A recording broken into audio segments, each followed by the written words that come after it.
एक गाना, 3 अलग अलग फिल्मों में, एक सुपरहिट, एक फ्लॉप और एक हिट। धर्मेंद्र को अमर बना देने वाली अनसुनी कहानी। क्या आपने कभी सोचा है कि एक ही गाना 3 अलग अलग फिल्मों में इस्तेमाल हो सकता है? और सबसे हैरानी की बात, तीनों फिल्मों में वही हीरो हो, लेकिन एक फिल्म सुपरहिट बने, दूसरी डिजास्टर साबित हो जाए और तीसरी हिट बन जाए। दोस्तों, आज की कहानी सिर्फ एक गाने की नहीं है, यह कहानी है उस गाने की जिसने धर्मेंद्र को गरम धर्म और यमला पगला दीवाना जैसी अमर पहचान दी। आखिर कैसे साल 1975 में जन्मा एक गाना 1991 में फिर से पर्दे पर लौटा और 2011 में पूरे देओल परिवार की पहचान बन गया। आइए जानते हैं बॉलीवुड की यह बेहद दिलचस्प और कम लोगों को पता होने वाली अनसुनी कहानी। जब बना इतिहास, साल था 1975। धर्मेंद्र उस दौर के सबसे बड़े सुपरस्टार बन चुके थे। शोले की रिलीज से ठीक पहले उनकी कई फिल्में लगातार सफल हो रही थीं। इसी दौरान निर्देशक दुलाल गुहा ने धर्मेंद्र के साथ फिल्म बनाई, प्रतिज्ञा। फिल्म की कहानी धर्मेंद्र के भाई अजीत सिंह देओल ने लिखी थी। स्क्रीन प्ले प्रसिद्ध लेखक नाबेंदु घोष ने तैयार किया, जबकि संवाद शफीक अंसारी ने लिखे। फिल्म के निर्माता थे विक्रम सिंह देवल और कंवरजीत सिंह। मुख्य भूमिकाओं में थे धर्मेंद्र और हेमा मालिनी। 27 जून 1975 को फिल्म सिनेमाघरों में रिलीज हुई और देखते ही देखते सुपरहिट साबित हुई। लेकिन फिल्म की सबसे बड़ी ताकत उसकी कहानी नहीं, बल्कि उसका संगीत था। संगीत दिया था महान जोड़ी लक्ष्मीकांत प्यारेलाल ने। गीत लिखे थे आनंद बख्शी ने और आवाज दी थी मोहम्मद रफी ने। इन्हीं गीतों में शामिल था मैं जट यमला पगला दीवाना, एक ऐसा गाना जिसने इतिहास लिख दिया। रिकॉर्डिंग के पीछे की दिलचस्प कहानी। कहा जाता है कि जब मोहम्मद रफी इस गाने की रिकॉर्डिंग कर रहे थे तो वे खुद भी गाने की मस्ती में झूमने लगे थे। स्टूडियो में मौजूद लोग हैरान थे कि रफी साहब इतने जोश में गा रहे हैं, मानो कैमरे के सामने खुद धर्मेंद्र नाच रहे हों। जब धर्मेंद्र ने पहली बार यह गाना सुना तो उन्होंने तय कर लिया कि स्क्रीन पर इसका अंदाज बिल्कुल अलग होगा।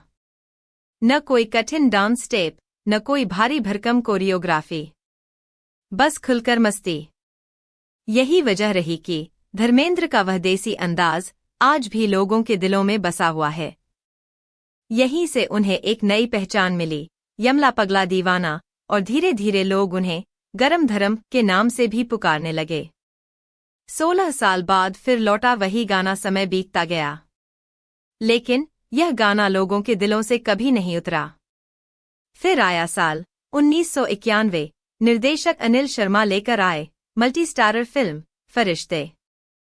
फिल्म में थे धर्मेंद्र, विनोद खन्ना, श्रीदेवी, जया प्रदा और रजनीकांत जैसे बड़े सितारे। संगीत इस बार दिया था बप्पी लाहिड़ी ने। लेकिन खास बात यह रही कि फिल्म में एक बार फिर मैं जट यमला पगला दीवाना सुनाई दिया। इस बार यह गीत धर्मेंद्र और जया प्रदा पर फिल्माया गया।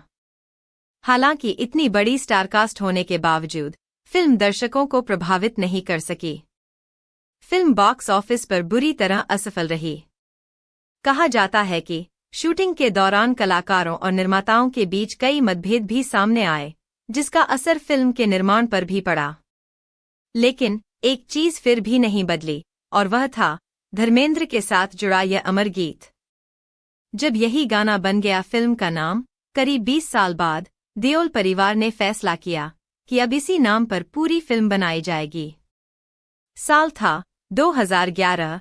फिल्म आई यमला पगला दीवाना। निर्देशक थे समीर कार्णिक। मुख्य भूमिकाओं में थे धर्मेंद्र, सनी देओल और बॉबी देओल।